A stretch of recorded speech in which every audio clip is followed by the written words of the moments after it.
ചരിത്രത്തിലെ അസാധാരണമായ ഒരു രാജിയാണ് നാം കഴിഞ്ഞ ദിവസം കണ്ടത്. രാഷ്ട്രപതി കഴിഞ്ഞാൽ ഇന്ത്യൻ ഭരണക്രമത്തിന്റെ സെക്കൻഡ് ഇൻ കമാൻഡ് ഉപരാഷ്ട്രപതി ജഗദീപ് ധൻഖറിന്റെ അപ്രതീക്ഷിത രാജി, അതും പാർലമെന്റിന്റെ വർഷകാല സമ്മേളനം തുടങ്ങിയ ആദ്യത്തെ ദിവസം. എന്താണ് ശരിക്കും സംഭവിച്ചത്? രാജിവെക്കുന്ന ദിവസം പോലും സഭയെ നിയന്ത്രിച്ചതിന് ശേഷം ആ രാത്രിയിൽ നടന്ന അസാധാരണമായ സംഭവങ്ങൾ എന്തൊക്കെയാണ്? അദ്ദേഹത്തിന്റെ രാജിക്ക് മുമ്പുള്ള നിർണായകമായ 7 മണിക്കൂറുകളിൽ സംഭവിച്ചത് എന്തെന്ന് വിശദമായി പരിശോധിക്കുകയാണ് നാം ഇവിടെ. രാത്രി 9:25 ഉപരാഷ്ട്രപതിയുടെ ഔദ്യോഗിക എക്സ് ഹാൻഡിലിൽ ആരോഗ്യ കാരണങ്ങളാൽ താൻ രാജിവെക്കുന്നു എന്നൊരു കുറിപ്പ് വരികയാണ്. ആ വിവരം അദ്ദേഹം സ്വന്തം എക്സിലൂടെ പ്രഖ്യാപിക്കുന്നതുവരെ ആരും ഒന്നും അറിഞ്ഞില്ല, പ്രതീക്ഷിച്ചില്ല. കാരണം അന്നേ ദിവസം ധൻഖറിന് യാതൊരു ആരോഗ്യ പ്രശ്നങ്ങളും പതിവില്ലായിരുന്നു. പതിവ് പോലെ സഭ നിയന്ത്രിച്ചിരുന്നു. തിങ്കളാഴ്ച രാവിലെ ധൻഖർ രാജ്യസഭയിൽ 62 മിനിറ്റ് നടപടികൾക്ക് അധ്യക്ഷത വഹിക്കുകയുണ്ടായി. 5 പുതിയ എംപിമാർക്ക് അദ്ദേഹം സത്യപ്രതിജ്ഞ ചൊല്ലിക്കൊടുത്തു. അത് കഴിഞ്ഞ് പഹൽഗാം ഭീകരാക്രമണത്തിൽ ജീവൻ നഷ്ടപ്പെട്ടവർക്ക് ആദരാഞ്ജലികൾ അർപ്പിച്ചു സഭ. ഓപ്പറേഷൻ സിന്ദൂരിൽ സായുധ സേന നടത്തിയ പ്രവർത്തനങ്ങളെ അഭിനന്ദിച്ചു. എയർ ഇന്ത്യ വിമാനാപകടത്തിൽ ജീവൻ നഷ്ടപ്പെട്ടവരുടെ കുടുംബാംഗങ്ങൾക്ക് അനുശോചനം രേഖപ്പെടുത്തുകയുണ്ടായി സഭ.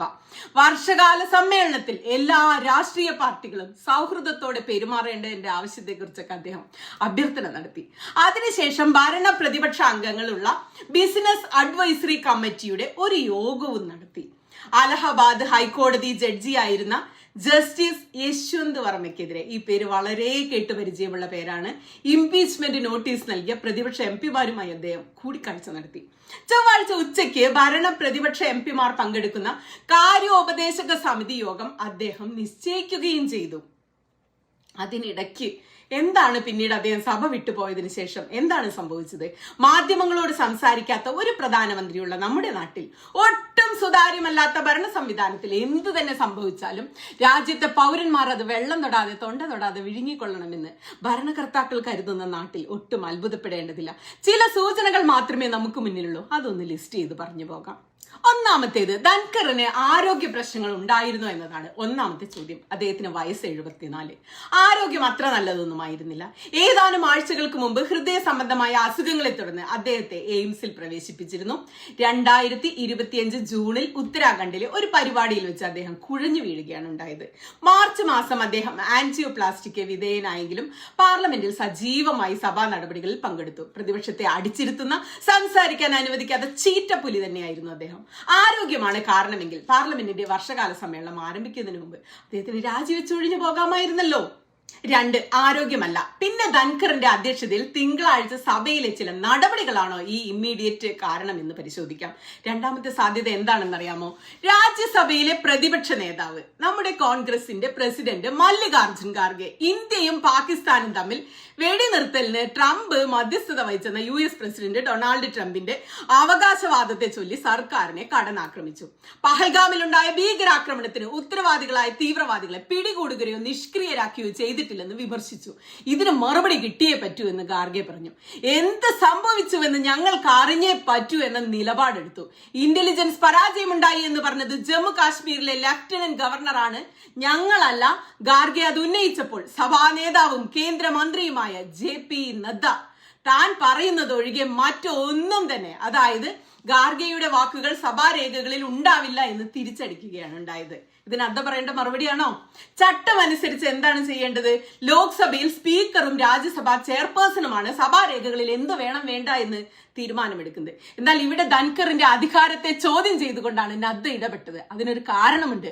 ട്രംപിന്റെ വിഷയവും പഹൽഗാം ഭീകരരെ കുറിച്ചുള്ള കാര്യങ്ങളും ഖാർഗെ ആദ്യ ദിവസം തന്നെ സഭയിൽ ഉന്നയിച്ചത് ആഭ്യന്തരമന്ത്രിയായ അമിത്ഷാ അതീവ ഗൗരവത്തിൽ എടുത്തു എന്നും അദ്ദേഹം വളരെ അസ്വസ്ഥനാണെന്നും ആവുമല്ലോ സ്വാഭാവികമായിട്ടും സത്യം പറയുമ്പോൾ റിപ്പോർട്ടുകൾ ഉണ്ടായിരുന്നു കേട്ടോ. വൈകുന്നേരമായപ്പോൾ പ്രധാനമന്ത്രിയുടെയും ആഭ്യന്തരമന്ത്രിയുടെയും പാർലമെന്റിലെ ഓഫീസുകളിൽ യോഗങ്ങൾ നടന്നു. ഇതിന്റെ പേരില് കൂടിയാലോചനകൾ. അതിനെ തുടർന്നാണ് രാജി ഉണ്ടായത് എന്ന് ഡൽഹിയിലെ ഇടനാഴികളിൽ ഒരു സംസാരം നടക്കുന്നുണ്ട്. ഇനി മൂന്നാമത്തെ സാധ്യത എന്താണ്? സഭാ നടപടിക്രമങ്ങളുമായി ബന്ധപ്പെട്ട് മോദി ഷാ നേതൃത്വവും ധൻകറും തമ്മിലുള്ള ഒരു ഈഗോ ക്ലാഷ് ആണോ രാജിക്ക് നയിച്ചത് എന്നാണ് വിഷയം. അഴിമതി ആരോപണം നേരിടുന്ന ഒരു ജഡ്ജിയെ വിചാരണ ചെയ്ത് പുറത്താക്കാനുള്ള സർക്കാരിന്റെ കോപ്പുകൂട്ടലിൽ ധൻകർ ഒരു മുഴം മുമ്പേ എറിഞ്ഞ് ഓവർ സ്മാർട്ട് ആയതാണോ എന്നാണ് അടുത്ത സംശയം.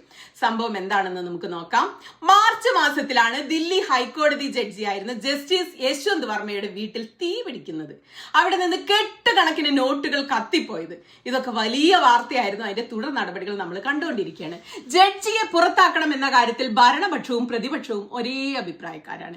എന്നാൽ പുറത്താക്കൽ പ്രക്രിയയുടെ ക്രെഡിറ്റ് ആർക്ക് വേണം? ഭരണകക്ഷിക്ക് വേണം. അതിനൊരു പ്രത്യയശാസ്ത്ര കാരണം കൂടിയുണ്ട് അത്രേ. ഒരു ജനാധിപത്യ രാജ്യത്ത് തെരഞ്ഞെടുക്കപ്പെട്ട സർക്കാരിന് മുകളിൽ ഒരു സൂപ്പർ പവറായി ജുഡീഷ്യറി നിലനിൽക്കുന്നത് പല സംഘപരിവാർ അജണ്ടകളുടെയും അവരുടെ പദ്ധതികൾക്കുമൊക്കെ ഇടങ്കോലിടുന്നതാണ്. അവർക്ക് അതുകൊണ്ട് ജുഡീഷ്യറി ഒന്ന് ഒതുക്കണം. ഉദാഹരണത്തിന് ഭരണഘടനയുടെ ബേസിക് സ്ട്രക്ചർ മാറ്റാൻ നമുക്ക് കഴിയില്ല എന്ന് പൊതുവേ അംഗീകരിച്ച വാദത്തിനോട് സംഘപരിവാറിന് യോജിപ്പില്ല. കാരണം ഒരു മതേതര രാജ്യം എന്ന നിലയിൽ നിന്ന് ഭരണഘടനയ്ക്ക് മാറ്റം വരുത്തി ഒരു ഹിന്ദു രാഷ്ട്രമാക്കി മാറ്റണം എന്നതാണല്ലോ ഇവരുടെ ആഗ്രഹം. അതിനുവേണ്ടി മുന്നിൽ നിന്ന് പൊരുതുന്ന ഒരാളായിരുന്നു നമ്മുടെ രാജ്യസഭയുടെ ജഗ്ദീപ് ധൻകർ. എന്നാൽ പുരയ്ക്ക് മുകളിൽ അങ്ങനെ ധൻകർ എന്ന മരം ഇങ്ങനെ വളഞ്ഞു വരണ്ട, പുരയ്ക്ക് മീതെ വളർന്ന മരം മുറിച്ചേക്കാമെന്ന് ഭരണപക്ഷി അംഗങ്ങൾ ചിന്തിച്ചാൽ അതിനെ കുറ്റം പറയാൻ പറ്റില്ല. ഇനി കഥയിലേക്ക് വരാം. കത്തിയ നോട്ടുകെട്ടുകൾ ഔദ്യോഗിക വസതിയിൽ കണ്ടെത്തിയതിനെ തുടർന്ന് ജസ്റ്റിസ് യശ്വന്ത് വർമ്മയെ നീക്കം ചെയ്യണമെന്ന പ്രമേയത്തിന് നോട്ടീസ് രാജ്യസഭയിൽ പ്രതിപക്ഷ എംപിമാരാണ് നൽകിയത്. സഭയുടെ അധ്യക്ഷനായ ധൻകർ നോട്ടീസ് അംഗീകരിച്ചു. ആവശ്യമായ നടപടികൾ സ്വീകരിക്കാൻ വേണ്ടി സഭയുടെ സെക്രട്ടറി ജനറലിനോട് ആവശ്യപ്പെടുകയും ചെയ്തു. 63 പ്രതിപക്ഷ അംഗങ്ങൾ പ്രമേയത്തിൽ ഒപ്പുവെച്ചിട്ടുണ്ടെന്നും ഇതേ വിഷയത്തിൽ പ്രമേയ നോട്ടീസ് ലോക്സഭയിലും ലഭിച്ചിട്ടുണ്ടെന്നും 2 സഭാ അധ്യക്ഷന്മാരും ചേർന്ന് തുടർ നടപടികൾ തീരുമാനിക്കണമെന്ന് ഇന്നലെ വൈകിട്ട് 4-ന് ശേഷം ജഗ്ദീപ് ധൻകർ സഭയിൽ പറയുകയുണ്ടായി. ഇതിൽ ശ്രദ്ധിക്കേണ്ട ഒരു പ്രധാനപ്പെട്ട കാര്യമുണ്ട്. ലോക്സഭയിലും ജഡ്ജിയെ നീക്കാനുള്ള പ്രമേയ നോട്ടീസ് നൽകിയിരുന്നു. എന്നാൽ അതിൽ ഭരണ പ്രതിപക്ഷ അംഗങ്ങളുടെ ഒപ്പുണ്ടായിരുന്നു. രാജ്യസഭയിൽ കൊടുത്തതിൽ പ്രതിപക്ഷ അംഗങ്ങളുടെ ഒപ്പ്. രാജ്യസഭയിൽ പ്രതിപക്ഷത്തിൻ്റെത് മാത്രമായുള്ള നോട്ടീസായിരുന്നു. അങ്ങനെ രാജ്യസഭയിൽ പ്രതിപക്ഷം ഒറ്റയ്ക്ക് സ്കോർ ചെയ്യേണ്ട എന്നതായിരുന്നു സർക്കാരിന്റെയും പാർട്ടിയുടെയും സ്വാഭാവികമായ നിലപാട്. അവിടെ ധൻകർ പ്രതിപക്ഷത്തിന്റെ പ്രമേയം സ്വീകരിക്കില്ല എന്നായിരുന്നു സർക്കാർ കരുതിയത്. എന്നാൽ സംഭവിച്ചത് നേരെ തിരിച്ചാണ്. ധൻകർ പ്രമേയം സ്വീകരിക്കുക മാത്രമല്ല, സർക്കാരിന്റെ മനപ്പായസ ഉണ്ടലിന് താൻ അങ്ങനെ കൂട്ടുനിൽക്കേണ്ട കാര്യവുമില്ല എന്നൊരു സ്ട്രോങ് നിലപാട് അദ്ദേഹം എടുത്തു. ധൻകർ കിഡില്ലൻ വക്കീലാണ്, നല്ല മികച്ച നിയമജ്ഞനാണ്, നന്നായിട്ട് ലോ പോയിന്റുകൾ പറയാൻ അറിയാം. എന്നാൽ നരേന്ദ്രമോദി ഷാ ഭരണത്തിൽ അതൊന്നും വിലപ്പോകാൻ പോകുന്നില്ലെന്ന് നമുക്കറിയാം. പക്ഷെ ധൻകറിന്റെ ഈഗോ ഹേർട്ട് ആയിട്ടുണ്ടാകാം, അത് അദ്ദേഹത്തെ അനുവദിക്കുന്നില്ല. രാജ്യസഭയിലെ നടപടികളുമായി മുന്നോട്ട് പോകാൻ വേണ്ടി ധൻകർ തീരുമാനിച്ചു. പിന്നീട് നടന്ന ചില ഫോൺ കോളുകളോടെ രാജി തീരുമാനമാവുകയായിരുന്നു എന്നാണ് ദില്ലിയിലെ കരക്കമ്പി. തിങ്കളാഴ്ച വൈകുന്നേരം 4:30-നും രാജിക്കത്ത് പരസ്യമാക്കിയ 9:30-ക്കും ഇടയ്ക്കുള്ള 9:25-നും ഇടയ്ക്ക് സംഭവിച്ച കാര്യങ്ങൾ എന്തെങ്കിലും ധൻകർ തന്നെ പുറത്തു പറയുമെന്നാണ് എനിക്ക് തോന്നുന്നത്. കാരണം അദ്ദേഹം തുറന്നു സംസാരിക്കുന്ന ആളാണ്. അത് പറയാനുള്ള കാരണം ധൻകറിനെ പോലെ BJP നേതൃത്വത്തിന്റെ അപ്രീതിക്ക് പാത്രമായ മറ്റൊരു മുതിർന്ന നേതാവിനെ നമുക്ക് ഓർമ്മയില്ലേ? ജമ്മു കാശ്മീരിന്റെ പ്രത്യേക പദവി എടുത്തു കളഞ്ഞ സമയത്ത് ഗവർണറായിരുന്ന സത്യപാൽ മാലിക്. കേന്ദ്ര സർക്കാർ ഒരിക്കലും 370 എടുത്തു കളയില്ല എന്ന് മാലിക് പറഞ്ഞതിന് തൊട്ടു പിന്നാലെ അത് സംഭവിച്ചു. ജഗ്ദീപ് ധൻകറെ പോലെ ജാട്ട് നേതാവാണ് സത്യപാൽ മാലിക്കും. അത്യാവശ്യം നല്ല ഈഗോയുമുണ്ട്. അമിത്ഷായ്ക്കും മോദിക്കും RSSനുമെതിരെ സംസാരിച്ചു തുടങ്ങിയ മാലിക്കിന് പിന്നെ അധിക നാൾ പൊതുജീവിതത്തിൽ നിൽക്കേണ്ടി വന്നില്ല. കസേര പോകുന്ന അവസരം ഉണ്ടായി. അവസാനം 1 മാസം മുമ്പാണ് അദ്ദേഹത്തെ കുറിച്ച് നാം കേൾക്കുന്നത്. നിരന്തരമായ CBI റെയ്ഡുകൾ, അന്വേഷണങ്ങൾ, പോലീസ് തുടങ്ങി എല്ലാ അന്വേഷണ ഏജൻസികളും അവിടെ കയറിയിറങ്ങാണ്. താൻ സീരിയസ് ആയി ആശുപത്രിയിലാണ് എന്നൊരു പോസ്റ്റും അദ്ദേഹം മറ്റൊരാളുടെ കോണ്ടാക്ട് നമ്പറും ഒക്കെ കൊടുത്തുകൊണ്ടൊരു ട്വീറ്റ് ചെയ്തിട്ടുണ്ട്. സത്യപാൽ മാലിക്കിന് 79 വയസ്സാണ്. ധൻകറും BJP നേതൃത്വവുമായി തന്റെ ഉരസലുകൾ പിന്നീട് വെളിപ്പെടുത്തുമെന്ന് പറയുന്നത് ഇതുകൊണ്ട് തന്നെയാണ്. അതാണല്ലോ കാലത്തിന്റെ കാവ്യനീതി.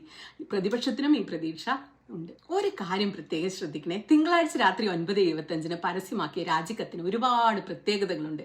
ഇത്ര ഉയർന്ന നേതാക്കൾ രാജി സമർപ്പിക്കുമ്പോൾ നമ്മുടെ നാട്ടിൽ ഒരു നടപ്പെന്താവും, വേണ്ട ഞങ്ങൾ രാജി സ്വീകരിക്കുന്നില്ല എന്നുകൊണ്ട് രാജി ഒന്ന് നിരസിക്കും. അതിന്റെ പേരിൽ കുറച്ച് വിവാദങ്ങളൊക്കെ ഉണ്ടാവും, മാധ്യമ വാർത്തകൾ ഉണ്ടാവും. എന്നാൽ ധൻകറിന്റെ രാജിക്കത്ത് പറഞ്ഞത് ആരോഗ്യ പരിപാലനത്തിന് മുൻഗണന നൽകുന്നതിനും വൈദ്യോപദേശം പാലിക്കുന്നതിനും വേണ്ടി ഭരണഘടനയുടെ ആർട്ടിക്കിൾ 67A അനുസരിച്ച് ഞാൻ ഇന്ത്യൻ ഉപരാഷ്ട്രപതി സ്ഥാനം ഉടനെ തന്നെ ഇപ്പൊ തന്നെ പ്രാബല്യത്തോടെ രാജിവെക്കുന്നു.